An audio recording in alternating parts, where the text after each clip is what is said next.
welcome to another episode of Consciousness Rising Zimbabwe and Beyond. This is your host, Antonella Bargione. And as you know, at the Consciousness Rising, we invite people from all walks of life who are making a difference to their communities, and therefore we think that they are making a difference to the world. So today, I have the pleasure to have with me Pathisa Nyathi, and he's an African cultural expert. He's an accomplished writer. He has created in the Matopo the cultural center called the Makuku. And so welcome, Baba Pathisa, Baba Nyathi. Thank you. So I'm so happy to have you here, because even if you don't consider yourself an elder, I do, because I look upon you as a well of knowledge and guidance as well. So let's start. Here in our area today we have 33 degrees, and we are waiting for the rain, And they say that they're going to come on Wednesday, and we're so happy. And because you're an expert also in African cosmology, let's hear, what can you tell us about the rains? Let's start from the rains. Yeah, well, there's a lot that we can talk about, but let's start somewhere. Rains are very, very important to nature, to life. Without water, there is no life. And the water that we have on this planet comes from the rains, in other words, from above, from the clouds. And that's very important to start with. It is a natural process. However, generally, most communities have their own cultural ways of, perhaps let's call it interference, where they can sort of influence the rains to fall. This was particularly the case among Africans. But even other groups that talk about science, it is important to appreciate that their interventions are also cultural. For example, there is cloud seeding in Western societies, where they'll get some aeroplane or some helicopter and fire some silver iodide into some clouds. Then they explain that in their own way. However, for me, what is important is that it is cultural intervention. There is nothing natural about it. It's culture and cultural intervention. There is a tendency to think what they do, the science, the technology, those are also cultural interventions. There is no way we can say technology is not cultural. Technology is indeed cultural. However, my emphasis or thrust is on cultural interventions insofar as Africans are concerned. The Africans had their own ways of interventions. When it went dry for a long time, they knew certain measures that they would take. Now, for us, the new year begins with the rains, and our new year used to start in September. When you look at September, you will see there is some difference. When you compare what has been going on all along, it was winter months, it's very cold, the trees have shed their leaves, it's all gloom, dull and gloomy. However, when September comes, now that's a different season, things begin to change.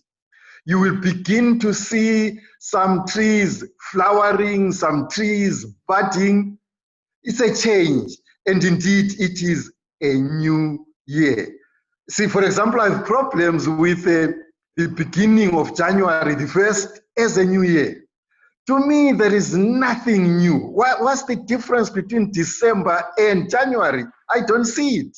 It's the same, the rains have been there, and it's a continuation of the same things that have been happening before. But with Africans, you will not doubt that indeed this is the beginning of a new year. September comes, temperatures go up, some trees that had shed their leaves are beginning to bud, flowering, and people are going out to prepare for the rains, which they are expecting. And again, for them, these rains that are going to come are similar to a woman becoming pregnant. Okay. And so the land must be cleansed. This is very, very important. Cleansing of the land in readiness for the rains. When the environment is unclean, as it were, the rains, Africans believed, will not fall. So September marks the beginning of ceremonies. These are rain ceremonies, and they will start with cleansing of the land. In this part of the world where I come from, there is a process or ceremony known as tenela in Kalanga. The men will go out there, remove from the environment anything that they perceive to be unclean.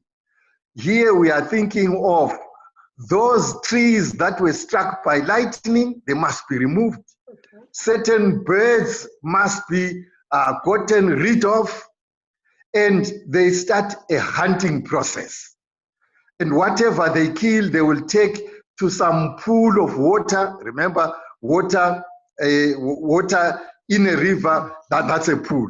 So they will have a ceremony. While men are doing that, this hunting and cleansing of the land. And remember how they perceive of the land. The land, the earth is female. For Africans, that's very, very important to appreciate. It's Mother Earth. It's never, never Father Earth. Always Mother Earth. And so we treat this Mother Earth accordingly. This is why we said, if she is to fall pregnant, and I will illustrate the symbolism, because it's all to do with the symbolism, then the womb must be clean. Then when it is clean and the man comes along to place his seed, then that seed germinates. Meanwhile, women will also be doing their part. Women will go, in the past, they would go sort of semi-naked, and then they will be beating drums. That kind of ceremony is known as maile. It's a Kalanga word, maile. It's coming from the word yila, buyela. There is a place called, well, they now call it buhera, but it's buyela. Something that is taboo. That's what that word means. So when they go out there naked, that is something which is taboo. Zinoyera in Shona, Zinoyila in Kalanga. And so they are beating the drum and they don't want to see the men. Now this is where symbolism starts. As they go about, the idea of being naked is to entice the man who is regarded as being above. That man must be sexually aroused. It's all about symbolism. If you do not understand and appreciate symbolism in African operations, African culture, African practices, you won't understand much. It's all very, very symbolic.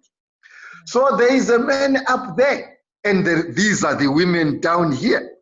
And as they dance, they will be bending in such a way that man up there feels sexually aroused, until as they dance and riddle, finally they will get to a point where this man will reach orgasm.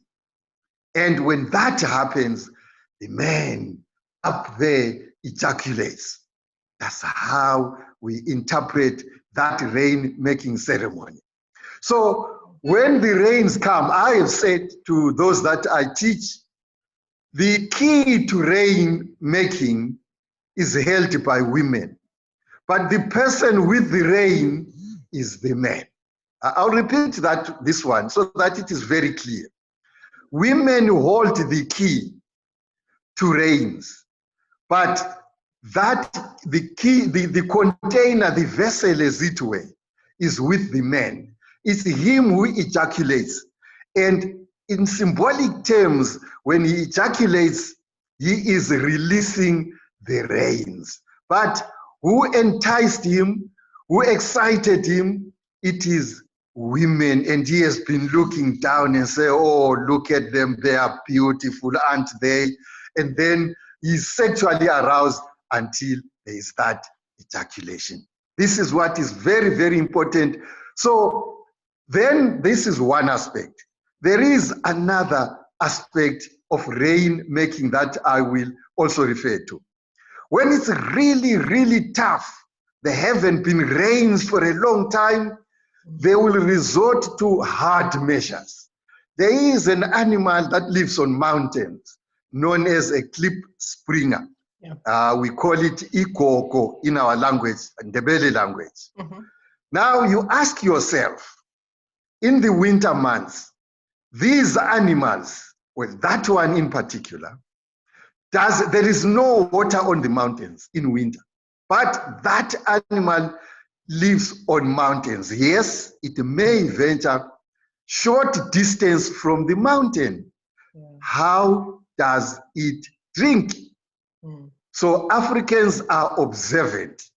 They look at nature and learn something from nature and begin to manipulate nature in their favor.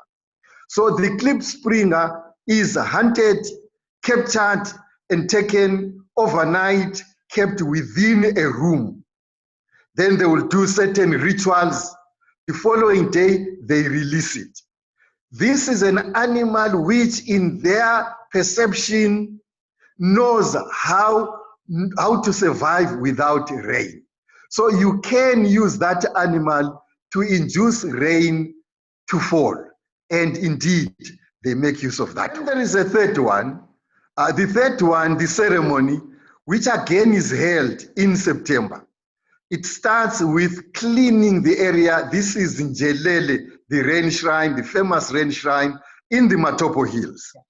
Now, with that particular one, in the past, its catchment was very wide. You would get people coming from as far as Gutu, as far as Chibi, then you have Cholocho, some of them coming as far as South Africa and Botswana.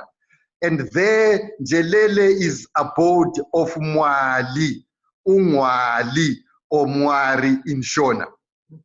And when it is September time, they will brew beer, which they take. The critical people there are what we refer to as Wosana, Ama Wosana, or Manyusa in Shona.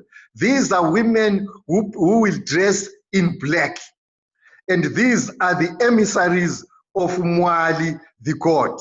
And it's women, once again, who are very important in this rain-making ceremony. They come from all over Zimbabwe and also outside of Zimbabwe. And beer is brewed, they take it there. In the past, they would also take some taha there, they would take some black cloth, they will take skins of certain animals as offerings, and then animals, also black animals would be sacrificed. The black color is very important. That black color represents clouds that are pregnant with water. And then there will be some drumming.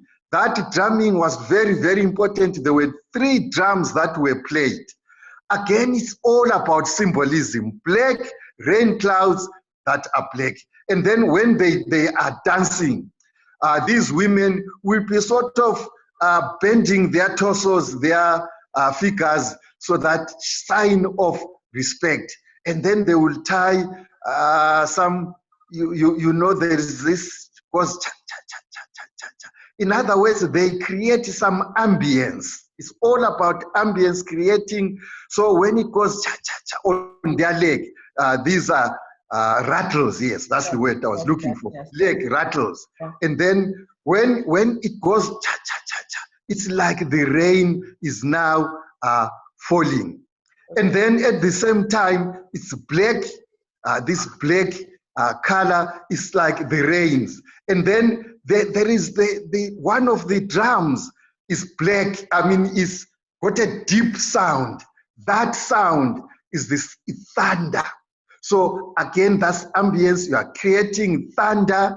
You are creating rain falling. All is created all about rain. And when that is intense, then the rains fall. It's all about symbolic. Then there would be a related dance which precedes this Wosana dance. This was done by men. The men would be wearing some headdress which was black and white. That black and white is important. This is the color of the birds, the migratory birds, which in winter go to Europe. They don't like the cold. And then when the rains are about to come, they come along when it's about summertime, and they move ahead of the rains. Black and white is their color. These are stork. We call the those the marabou? Yeah, stork birds. And these symbolize the rain clouds. And then these men again are dancing. As they do so, there's the twirling, you know, the movement of the clouds. They imitate the movement of the clouds.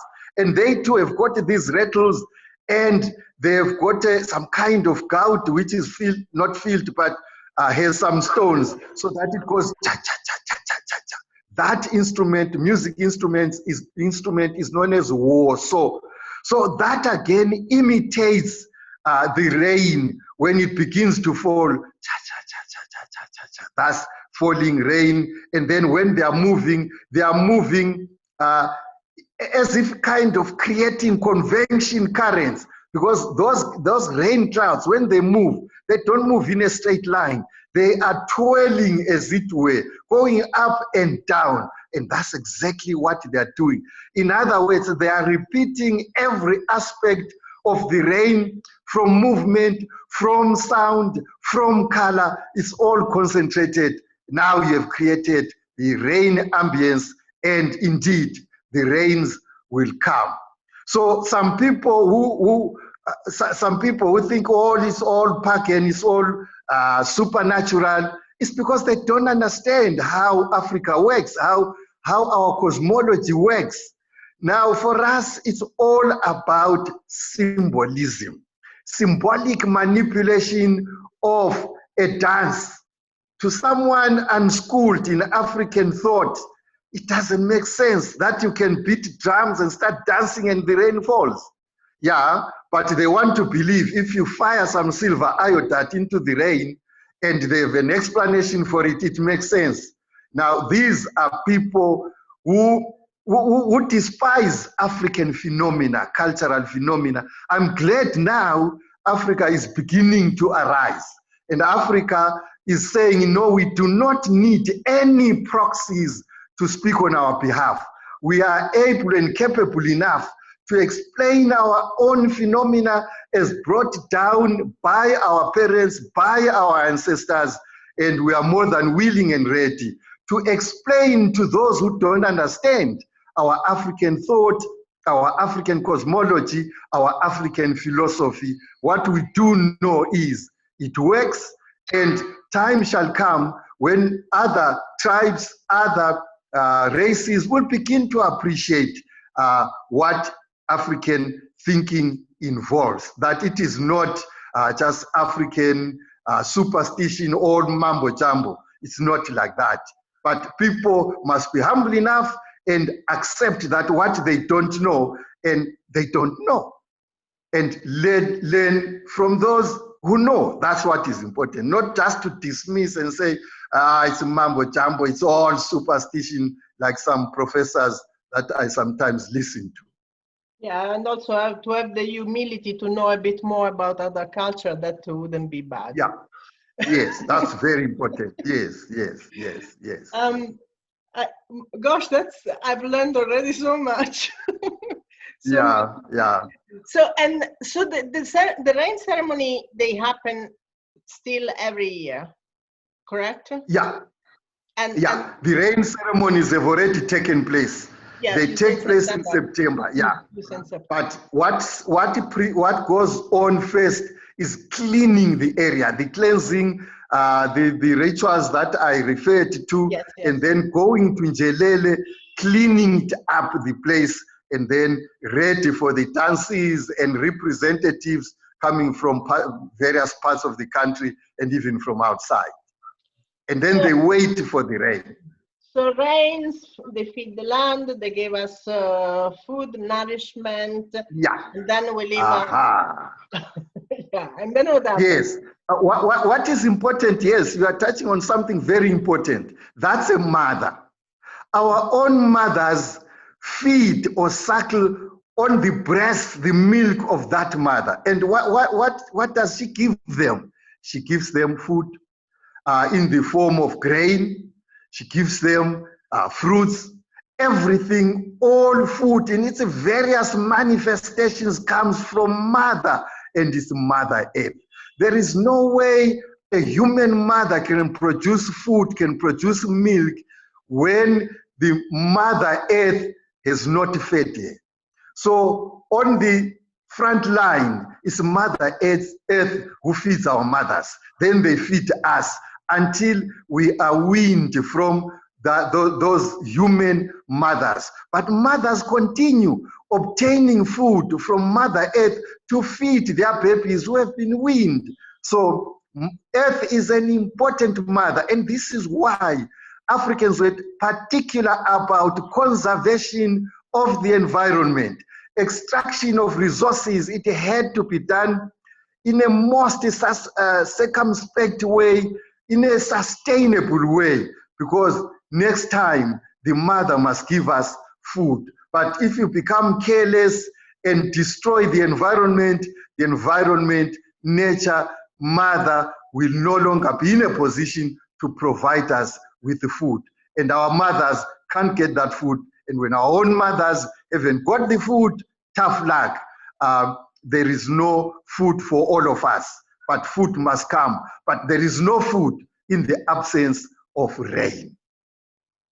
So how can we find a balance between, because there is so much extraction in this country, and not only in Zimbabwe, everywhere. There is this, everywhere. Yeah, there is this science mechanism that the Mother Earth is only to extract, to take off. Could be minerals, could be waters, could be anything. But anything is just like there's not 1 ounce of respect, and it's just to take, and not giving back. Yeah. You see, what is important in this world is to strike a balance. That equilibrium is very, very important. For example, if you look at Mother Earth, there is a balance in terms of temperatures. Right. We have huge glaciers, which are very cold. So, and yet we do know that at the center of the earth, there is molten magma. It's a fire. That fire counterbalanced with cold glaciers. But look at now how we are tampering with that balance because of this carbon dioxide, which we are trapping within the atmosphere. And then the temperatures are rising.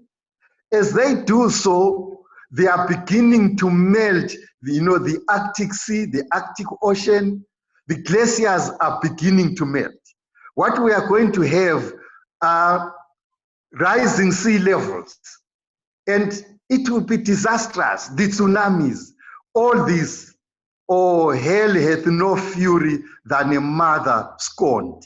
This is what is happening now. Mother gets very angry. Mother is very loving, but mother can fight, and mother is already beginning. This is only the beginning. Wait and see what will happen when we have destroyed the balance because of our very selfish extractive tendencies. We have no conservation. Africans were particular about that. They knew when to hunt, when animals were in a certain condition, no hunting, all that they knew. And there are people who think, they are teaching us how to conserve nature. We knew that better than them. We respected nature, but now, because they have destroyed that culture, they've destroyed the values that our own nature, which sought to conserve the environment. It's all lost, so that even the Africans themselves are no longer respecting nature, and nature will fight back. Make no mistake about that one. And the rains are coming at a wrong time, and perhaps too limited. It's disastrous now. It's very hot. You were saying the temperature in Harare is 33 degrees Celsius. That's hot. It's scorching. And so we shall go back to those crops that we use that were naturalized to the African environment. Our parents used to grow rapoko, they would grow pearl millet, they would grow sorghum. And then some of these fellows who were going to South America brought maize. Maize is proving to be a disaster now. The amount of rainfall that we are receiving is not enough to ensure maturity of maize. So we have to think about the small grains because they take shorter time to mature. Okay.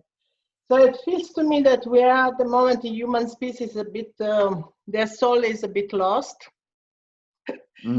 Yeah. What's the difference between soul and spirit for you?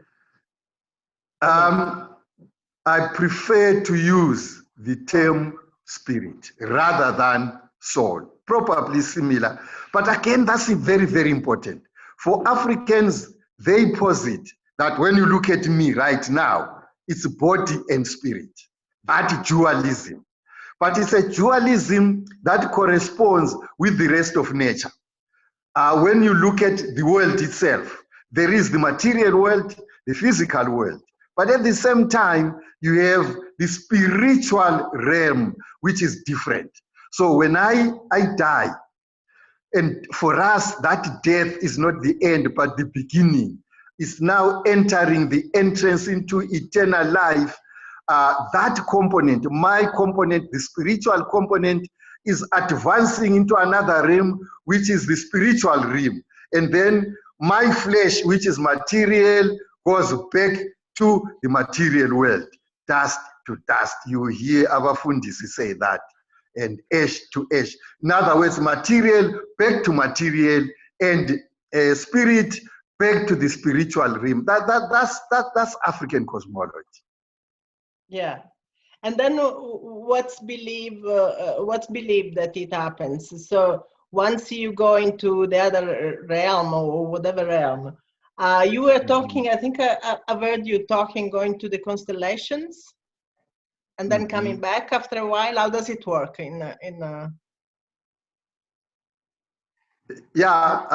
Yes. Now, what you should know, the final destination, according to our belief, is the stars. Those are the final destination.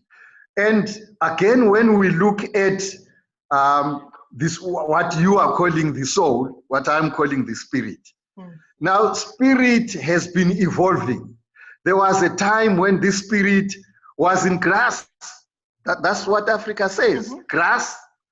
After grass, perhaps it was trees. After trees, it's animals, reptiles, in particular snakes. And if you listen to the Ndebele word for spirits, is izinyoka. And izinyoka means snakes. And that means snakes. And then after snakes, then it comes to the human being. After the human being, you are now moving to the birds. And then the spirit now is moving, flying away to the final destination. And that destination is the star. This is where, and then they believe in reincarnation. In other words, the long cyclical movement from, which is, you see a bit of it on earth. You are born. Now, when you are born, it's not your first time to appear here. You have been somewhere elsewhere as something else, but then you reappear. That's incarnation. This time, perhaps born again, and then you pass through stages. These stages are important to Africans.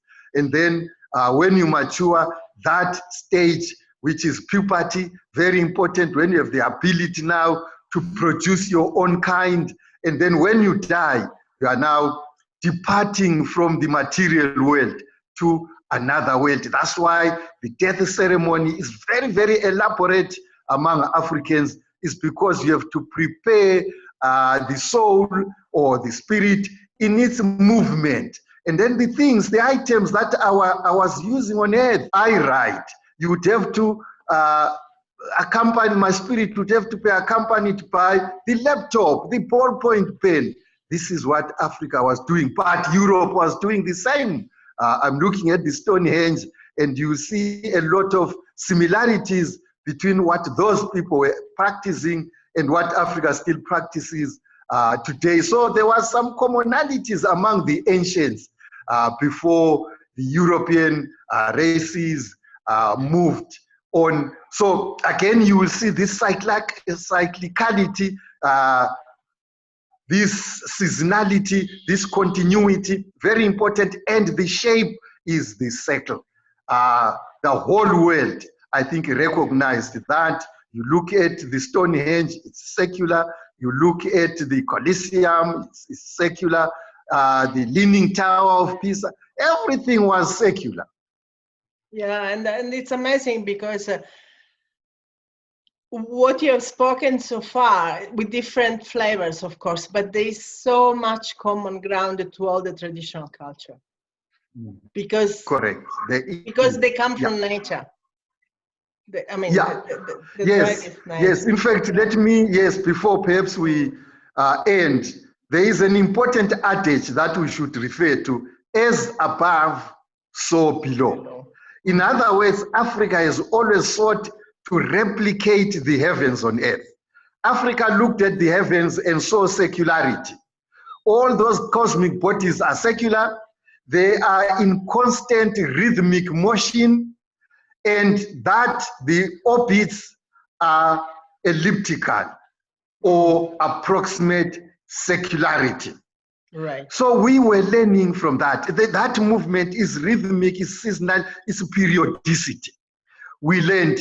And in our cultural plane, we want to copy, replicate the heavens. That is an important adage. So when you look at our architecture, we have the roofs are a cone, the walls are a cylinder. You look at when we sit down in a court, again, it's circular arrangement. Our cat pens, they are circular because nature never has a right angle. There's just not there. You look at the heavens and they inspire us, and we have sought to replicate the heavens on earth. Okay, so last question, if you still have time. I know you're a very busy man. Amagugu, your cultural village, how do you call it? Tell us a bit more. Matopos. Yes, Amagugu. Yeah, what you do Amagugu there. International Heritage. Okay. Well, if people want to come there. Yeah, it's called Amagugu International Heritage Centre, which is located within Matobo World Heritage Site, declared in 2003. So for a very long time, I had wanted to build a place where we were going to perpetuate ideas of African thought, African philosophy, African worldviews, just the sort of things that we have been talking about in this program. And so this is where nature and culture meet. It should be appreciated that in the absence of nature, there is no culture to talk about. It's just not feasible. So what is important is nature. Then you have culture out of that. So this is what we are teaching. We have as our clientele school pupils who come. For them, especially those living in towns, they are losing it when it comes to our culture. So we teach them because it's important that we begin to respect our own culture. And I've written a lot of books to do with African cosmology, African thought, African history here and there, but I think my main thrust is African thought, African cosmology, so that we understand that to understand the African, get not into his shoes, because he never had shoes in the first place, but has always had a mind. And it is the mind that controls our bodies, controls our hands. Our hands are mere builders, but what actually creates are the minds. And those are the ones that we need to understand. And we built that center so that it will contribute towards a better understanding of the African mind. And so that, again, as Africans, we are Pan-African, we are sharing ideas with Africans in West Africa, in East Africa, in Southern Africa, in Central Africa. That Pan-Africanism is in short supply at the moment. And we are going to push until we have an Africa that is coordinated in terms of culture. That's wonderful. So for all our followers and listeners, please make a time to organize a trip to Matopo and go and visit Amagugu, and you won't be disappointed. Yeah. Baba Nyathi, I thank you very much for our time together. It's been absolutely wonderful. I've learned so much. And maybe I'll bother you another day asking you for more. Yeah, okay. No, that's fine. You're welcome. Thank you very much. Thank you very much. Thank you. Right. Thank Goodbye. you. Goodbye. Bye. Goodbye. Okay. Thank you.